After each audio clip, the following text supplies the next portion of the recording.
Best day ever!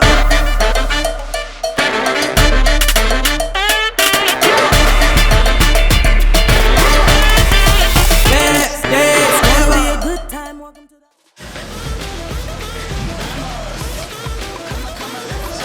Do you need that many? Does it need an explanation? This week we're sponsored by Miami. a fellow named Don. His name's Julio. It's like when I see my friends on Facebook and they're all pregnant. With tequila babies? And I'm like saying,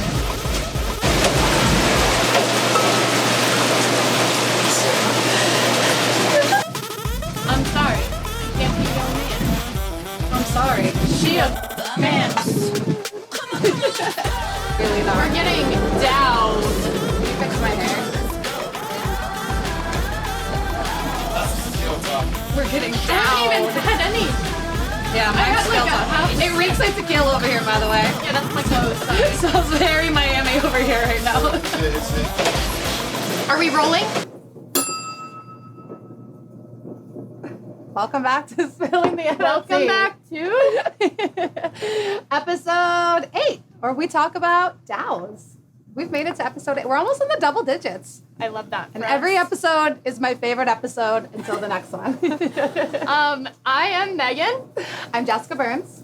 and we are still your hosts. Yep. Happy International Women's Day. I guess it won't be when we post it, though. Yeah, but hey, you know, it's always Women's Day around here. Facts.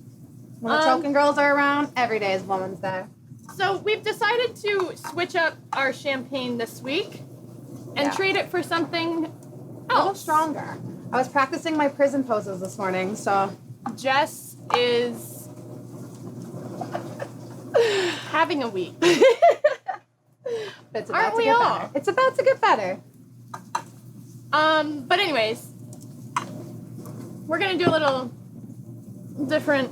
We're not gonna half-ass it. What would you like today? I'll Class stick with A this. Azul? Okay, Yeah. I'll have 42. If this cup, oh, she said, Go from our new computer. we're just sipping. Just sipping. Cheers. To DAOs. To DAOs, tequila DAO. You know tequila was made to be sipped?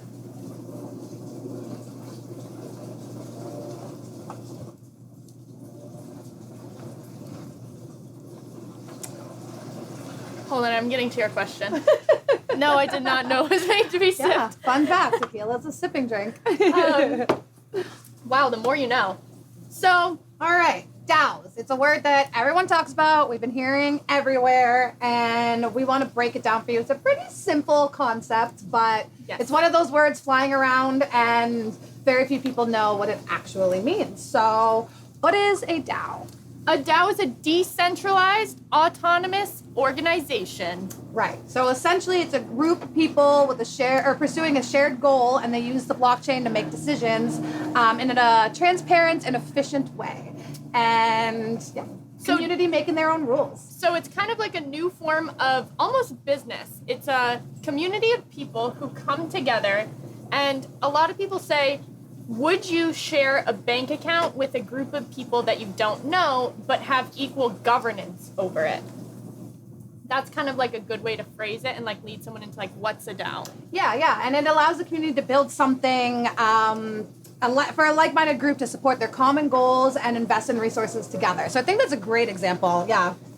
So first off, DAOs are exclusively online, and members interact with each other all via, online, unless there's like an event or something where they get together. But everything about a DAO is decentralized and online. And it's a really flexible technology still, and honestly, the possibilities for its use are pretty endless. Like, tequila down on the grass phone.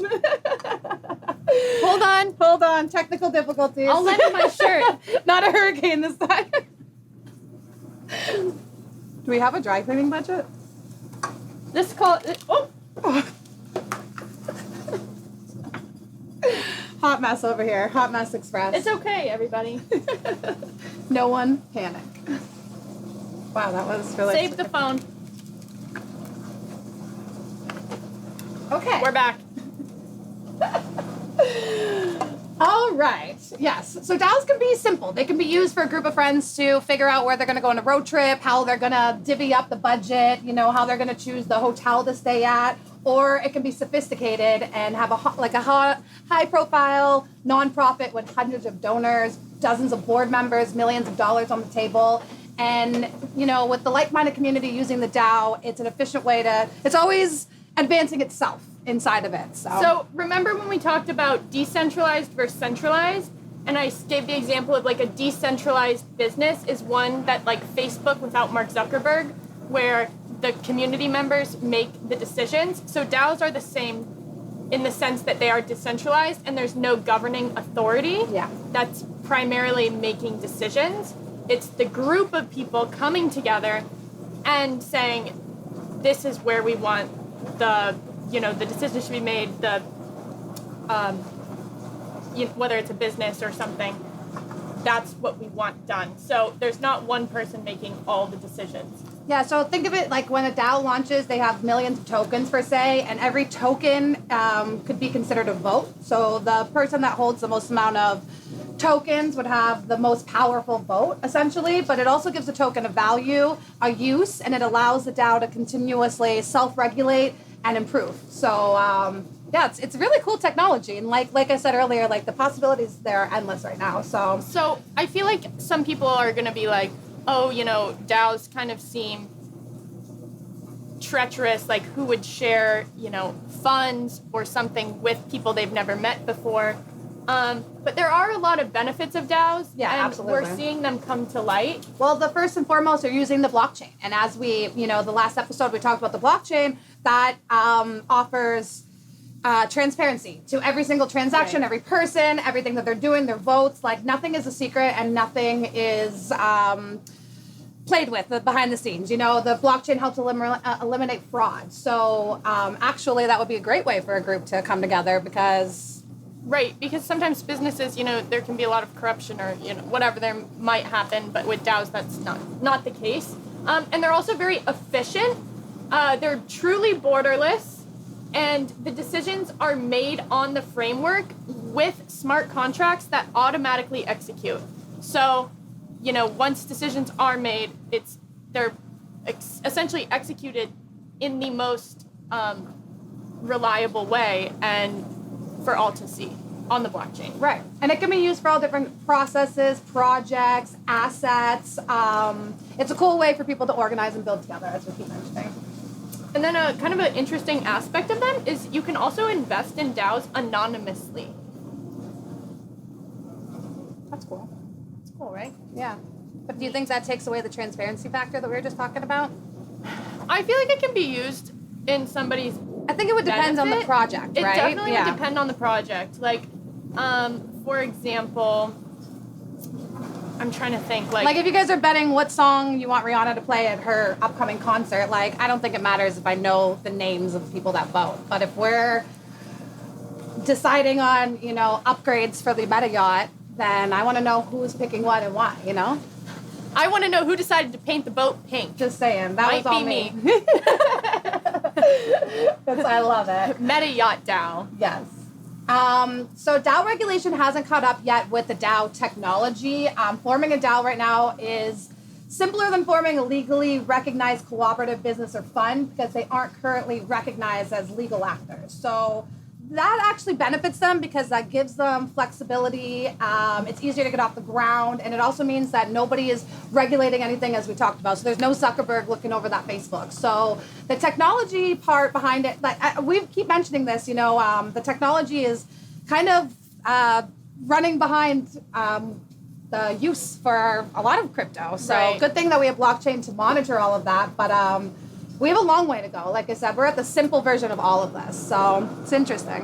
And we're seeing them become more and more popular, especially with NFT, use cases across the internet, because NFTs have led the way to people saying, like, now we see the use and value of a DAO, because people started selling NFTs almost like as voting rights or something, Right. and they really can't be sold with assets.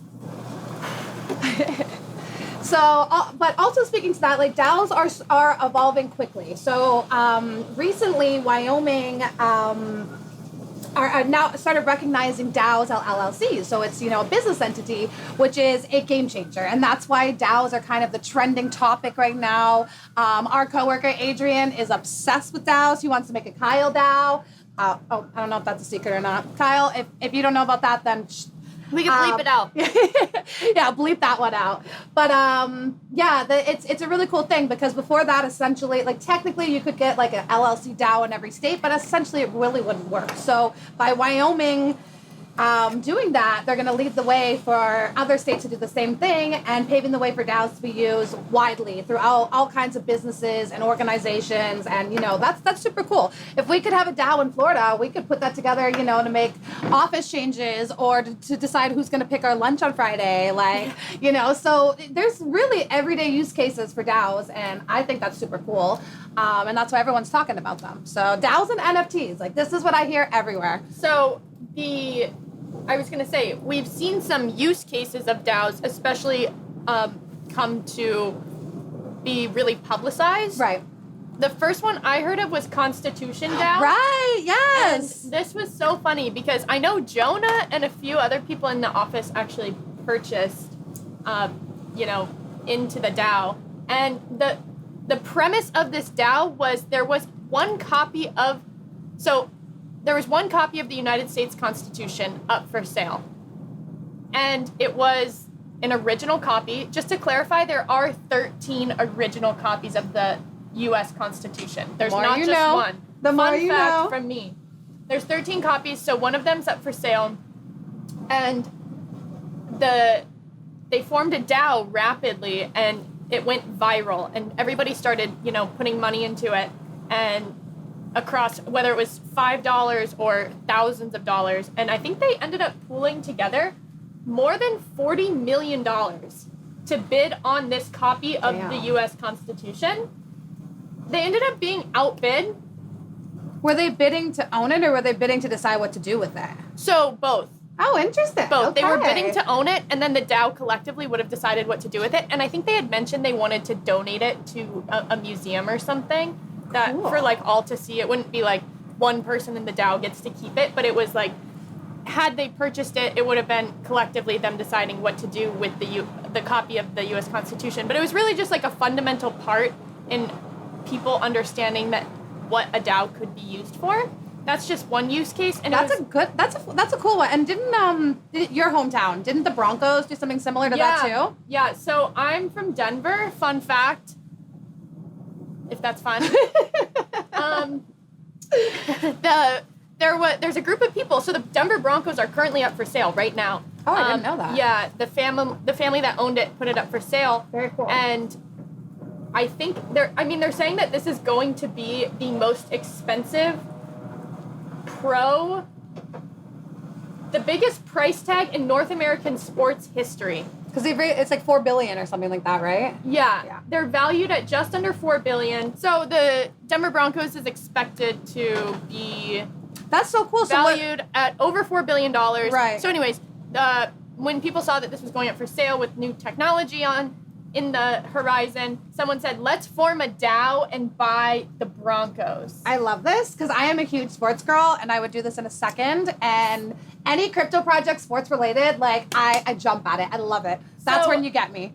So the group, which is comprised of attorneys, accountants, pro athletes, they're doing a crowd raise via a DAO. And the goal is to obviously purchase the Broncos. This is all just in the works, so nothing's been executed yet. The purchase is not done. We don't know how much they're raised, but they said the goal is to. They said it sounds crazy but badass. It is. They badass. want to establish an infrastructure so that fans from all walks of life can be owners of the Broncos. So it's not just very wealthy people that are able to purchase into the DAO. It's fans at any level. You can essentially buy a piece of the Broncos. So the goal is to start The goal is to sell the team by the start of the 2022 NFL season, and everything's set up from smart contracts to crypto wallets, and their DAO doesn't officially go live until the first week of March, called By the Broncos. So yeah, we'll see. That would be awesome. I mean, obviously there's a lot of approvals to be done, but the fact that this is happening in the news, people are hearing about it and understanding how DAOs are gonna, revolutionize the framework of businesses is awesome. I thought there'd be more to DAOs because everyone's talking about them, but they're actually pretty simple. And like I said, because the technology is still building, we can use it in every organization, every single business. We could use it for the boat to decide what to eat. You know what I mean? I love that. Well, that being said, I saw something interesting today on my way to the shoot. Fun fact time. You did work. Yeah, so I picked up the Miami New Times today, and look what it says. Maybe that one. The year of the NFT. Year of the NFT. Wait, does that say 2021? Wait, what? 2021 is the year of the NFT. Wait, when was this released? December? Yeah. Well, anyways, NFTs. Still the year of last year. 2022 is the year of security tokens. Facts. In my opinion. Humble brag. All right, so I think that's everything for DAOs. No? Yeah. DAOs are awesome. So the only update that we have this week, if you're not already, follow us on Instagram. We are doing a live NFT giveaway right now. Actually, Security Token Market is doing 12 weeks of giveaway. So if you're not following us now, you can get all the details on there. We are in week 4. So now we're going to be giving away the Feisty Panda NFT. And super excited. If you remember from my NFT episode, we had Crypto Roxy on. And their organization has donated an NFT. So hop on our Instagram. We'll put it right here so you can follow us. And can I do... Okay, yeah. Never mind. You do what? Nothing. You can do whatever you want. See? It's your world. We're just living in it. That's why she's the best. Okay. No, that's fantastic. Yeah. So we'll see you next episode. And congratulations to all our winners of our Meta Yacht NFTs. Thank you so much for participating in that. Tag us. And who knows, one day maybe that'll get you on the Meta Yacht. Yeah, so that's something interesting. All winners will be re-entered into contests at the end of the giveaway, and there'll be another round of prizes and winners and things coming up. So the only thing that you have to do to stay valid is continue following us. So stay tuned, and we'll see you next week. Bye. All right, everyone. New segment unlocked. DAOs for hot girls. This is going to be a brief explanation of how a DAO could potentially apply to hot girls. Jess, have you shopped at Sephora? Yes. Are you a Sephora member? Yes, VIP. Oh, perfect. So, a way that we could transform Sephora into a DAO system. Right now at Sephora, there's 3 levels to membership, right? And every time you make a purchase, you get points. Imagine if those points equated to a DAO. So the more points you have, the more say you have in the company. And I'm not saying you get to make all of the decisions, but say a DAO could be used in conjunction with Sephora's current executive system where they have the CEO making decisions with all of the corporate. So say they wanted to show that they are very loyal and prioritize their customers and brand, So, say they took their current reward system, Jess is a VIP. So, if she's a VIP, not only does she get the traditional perks that are already associated with Sephora's membership, she would then get, she could have Sephora reach out to her and say, what products are you wanting to see more of? VIP perks. VIP perks. You can get invited to events at the store. You can vote. They could do, DAOs they live online. So she doesn't even need to be present in person to make any of these decisions. They can be weighing her options and hearing her voice via email, virtual town halls. And it would be very simple in the sense that it would just be a way for brands to show their, appreciation to their customers and incorporate them more and show that they want to hear their voice within the company. So it's just a very simple way of like, there already is a reward system, let's make it even better with a DAO. And then you can be like, well, I'm a Sephora DAO member. I would definitely be a part of the Sephora Hot Girl DAO member. Sephora Hot Girl DAO for the Make win. it happen. This is all hypothetical, by the way. Sephora's not doing this, not endorsed. If you want to, but reach out to us though. call me. Your favorite Hot Girl DAO promoter.